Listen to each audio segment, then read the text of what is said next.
Greetings and welcome to another episode of Coffee with Kiyonah. Cheers. May you be blessed.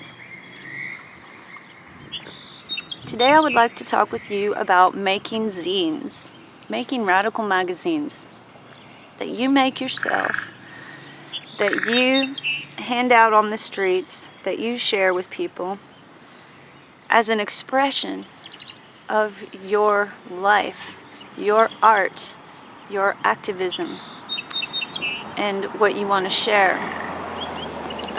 The biggest zine I ever made was for the New World Rising.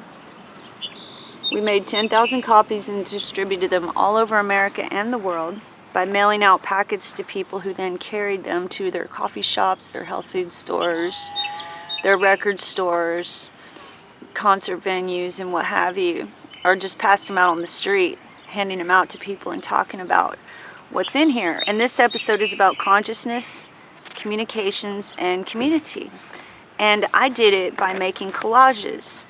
I took submissions that people sent to me in my email, I printed them out, I cut out the words, and I put them on cool pictures. Then when I had all my pages together, which was about 14 pages, we took them to a printer who then made 10,000 copies, stapled them together, and gave us huge bundles that we then sent out to people who then distributed to them.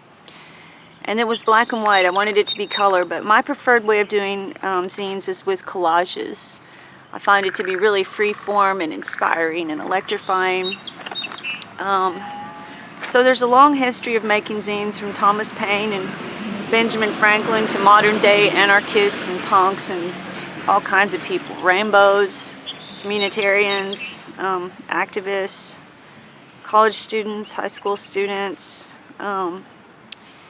and what it really does is it gives a voice to the voiceless. It gives a voice to people who aren't usually found in the mainstream, you know. And we're motivated by passion, not for profit. We had to raise the money ourselves to make and print this thing, buy the technology we needed, and then we distributed them for free. We got about $46 in donations to cover, I think it was over $1,500 to print it. But the motive is passion, not profit. So yeah, most zines are just 8 by 11 sheets of photocopied paper stapled together, full on both sides with words and graphics. You can make them as fancy as you want, or as plain as you want, as small as you want, as big as you want. And there's no censorship, so it is exactly what you create it to be. No censorship whatsoever. They allow true self-expression. They allow genuine communication, genuine self-expression.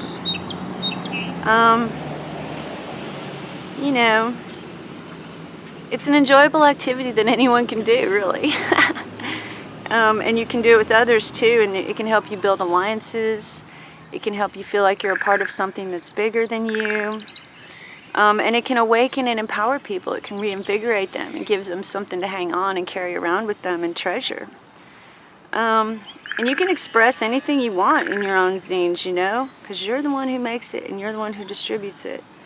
You know, so it's a big part of the do-it-yourself culture, the DIY culture. And it's just another way that we empower ourselves by taking the media back into our own hands. When I was in college, a lot of people made zines by hand, and all the coffee shops and bookstores had free copies or $1 copies everywhere, and it was so cool to have a great collection of them. The zine culture is a whole subculture. It's very cool, very intelligent, very creative, and I would really like to see a renaissance of that kind of thing, you know. Each zine has its own unique flair, which makes those collections fascinating to flip through and study and explore. You know, I can spend hours in anarchist coffee shops just looking at the zines, and I wish I could get every one of them. You know, and a lot of times when we have voices that are different than the mainstream, we need to use alternative media to get our voices out there. I've also made a lot of memes where I made art and then I put quotes and words on it, and then I uploaded it online and shared it on social media. And then I printed them out onto sticker paper, and I sent out packets of stickers to all of our best activists who distributed our zine, and then they put those stickers up everywhere. You know, quotes about cultural evolution and, you know, sociocultural revolution and being free and just all kinds of stuff with really cool graphics.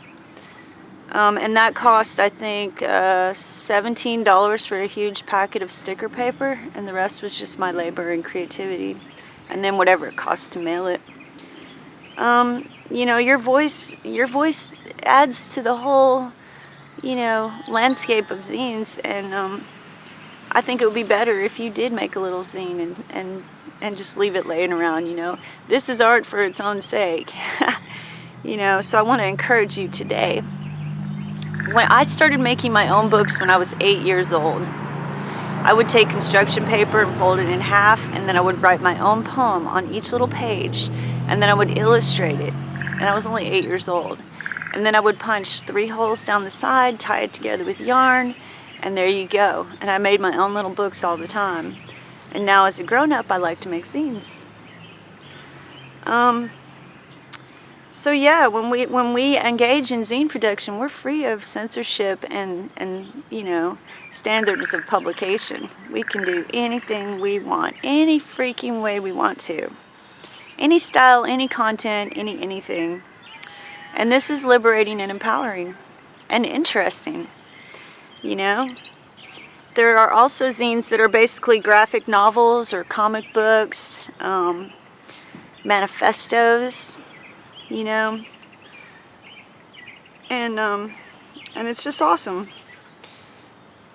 So by making zines, we can give a voice to our activism, to our creativity, to our self-expression, and we can shine a spotlight on things that we would like to be amplified in the world.